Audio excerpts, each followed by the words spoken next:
CK, Corey King. What's interesting about his story is that he actually came from a two-parent home. Because most of the time, when people see someone, that take it to the streets, he become a gangster, he doing what he got to do to survive. They usually come from a one-parent home, like a single mother home. But Corey King, he had both parents in the home, and he still became a gangster. He still did what he had to do to survive. He said Flatbush made him. So I guess the neighborhood where he was from, it was lit. So he had no choice but to survive. But he's the type that before he even went to prison, because a lot of people, like I said before, they became gangster in prison. He was getting busy. He didn't even leave the house without the ratchet on him. He said he'll put the ratchet on before he put his shirt on. That was like a part of his outfit. He stayed with the hammer. And a lot of real gangsters are like that. They always got the ratchet on them, even if they don't got beef, because they rather get caught with it than without it. Now, one of the stories I heard about Corey King, he said he was in a pizza shop one day, and something must have happened to where some guy was beefing with people, that was outside the pizza shop, and one of the guys came into the pizza shop and told him, yo, you could get it too, step out the store. And Corey King said he pulled out the machine, he put the clip in, cocked it back, and he tore the whole pizza shop up. The sign damn near fell off the pizza shop. He said he just ate out the whole block. He hit a few people, and he ended up getting arrested and doing time for that. That was from his last bid that he did, that stretch. So he's not one of them guys who became gangster after they become blood.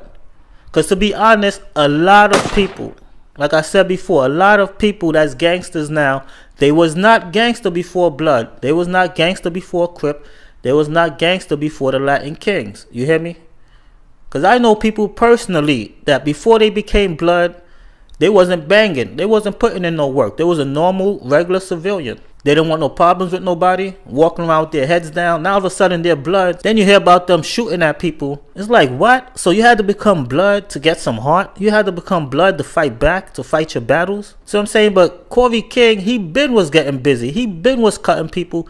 He was stabbing people before he even went to prison. You hear me? One of the charges that he caught was stabbing somebody up. This is outside. This wasn't in prison. But when he got to prison, he already was a shooter. But he said the first time he had to put work in prison was for the homie So B. So B had beef with somebody, and Corey King stepped in and he took care of that. He said he clapped him a few times, left the dude leaking. Cross TV, Wildcat TV, all of us are doing our own thing, but when it come time to come together and ride that pound, we answer up, man, like we always have. Facts. Yeah, it's a beautiful thing, man. So I understand and I'm happy that y'all putting y'all history and stamping it. But once a month, we're going to start doing the Won'Cast. It started with me and Jack Frost. It's going to be from now on once a month. Soul B, Wildcat, Killer Cav, Mel Murder, and myself. Mel Cross. Mel Cross. I keep saying Mel. Salute to Mel Murder, man. Salute to Shotty, man. Salute to Nuke. Salute to all. Salute to Herb, Harv. You know what I'm saying? Salute to Drama and all y'all, man. But CK is known for getting busy, even by himself. When he was in prison, he was getting busy by himself against like 4 or 5, a whole crew of Latin Kings coming down on him. He's getting busy, and he said that's how Wildcat got into the Bloods, because Wildcat popped it off with him, and he clapped a couple people because he seen that Corey King was outnumbered. But one of the things that separate CK from a lot of other people, a lot of other Bloods, is that he followed protocols and the rules. Many people don't follow the rules. He take the rules seriously, which means that he take his oath seriously, because you cannot be Blood and you don't follow by the oath. You don't follow the codes, the rules and regulations. Because that gives you structure. Without structure, you have nothing. Without structure, you'll be eating each other. You'll be violating each other. You'll be doing things you're not supposed to do. You need that structure. You need to follow the rules and regulations. That's one thing I see CK. He's always stressing the protocols, the rules and regulations, which means he takes it serious, which means he's playing by the books. He's keeping it real. That's called keeping it real, doing the right thing. Not, breaking the laws and breaking the rules. You can't do whatever you want once you take an oath. You have to play by the rules. One of the most intense stories that I remember from CK is the time when he ended up getting hit. Because a lot of people, they just think that he just got hit and that's it. But it didn't go down like that. When he got hit, he started hitting everything. He went crazy. And how he got hit, he popped it off on some Hispanic dudes. And someone came up from behind him and they touched him from behind. Actually, someone he knew, a so-called homie. And I say so-called because you're not supposed to never use a weapon on your homie. You're supposed to use the fist and knuckle it up. You're not supposed to really try to hurt one another. But at the time when CK got hit, he turned around and he hit dude that hit him. So he didn't just get hit and just took it like that. No, he popped it off on him too. He clapped the CO. He went crazy. He clapped like 8 people all at the same time. I heard people talking about, hitting 3 people at one time, but he said he clapped 8 people on that day. That's how you know he's a warrior.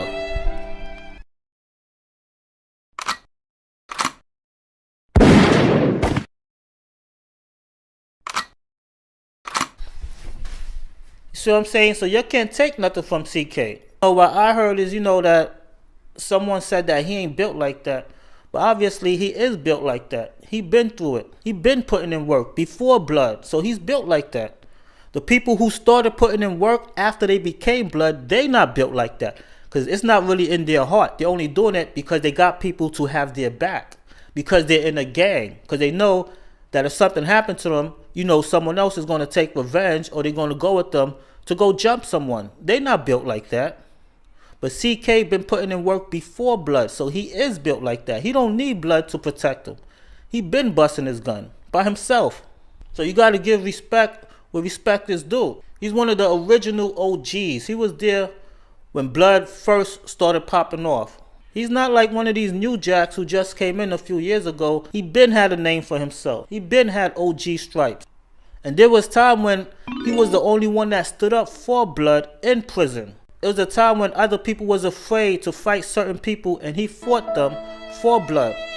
So he's serious about his work. He gets busy, win, lose or draw. And he could play any way you want to play, with the hands, with the guns, with the knives. It doesn't matter. He already told certain people we could play on any level you want to play on. So that means he's official. Because you have some dudes, they're gangster, but only when they got the strap on them. You see what I'm saying? Only when they got the hammer on them, now all of a sudden they're gangster. They're not afraid of anyone. Now they want to speak up for themselves and act tough. And you got some people, they don't have to have nothing on them. They gangster with their hands. What you said, dude? What's a soon to be example we talking about here? Nah, ain't no example. I guess I don't want to hurt the brother, but I wouldn't mind just showing him. Cause I don't know who put it in his head that he can say CK not built for that. You know what I mean? But you have to be careful, bro. It's like me saying, yo, me going into, I'm gonna use the folk for example. Me going into the folk culture, fucking with the GDs, and can I get cool with a couple of dudes who used to be big homies? Because dudes ain't even valid, active no more. Dudes ain't going to no meetings, wasn't even known. You know what I mean? So we're not gonna get lost with that shit, right? But at the end of the day, my thing is this right here, right? You let dudes gas you up to the point where you tell me, oh yeah, you ain't tell me, you just said in the chat room, yeah, man, he ain't even built for that. He ain't built for what, bro? Nigga, I would scratch your soul, boy. You know what I mean? I don't care if you think you got niggas standing around talking to snap. Trust me, they're having conversation with other niggas that move just like them. That's on my team. By all them years of putting in work, following the protocols, following the rules, and keeping it official, he put blood on the map. Not only him, but of course, it's other OGs out there. They all made blood. Blood didn't make them. They made blood. The OGs who fought, who bled for this, they made blood. So you can't take nothing away from CK. You can't take nothing away from him. He been putting in work on the streets. He shot people before. He stabbed people on the streets. Not only in prison, on the streets. His hammer been was going off. He been was hustling. And a lot of people, that be online talking all that gangster stuff, they won't say that to his face. That be in the comment section talking gangster or being disrespectful to a lot of these guys that put in work for years, these OGs, you would not disrespect them in their face because you know what you will get.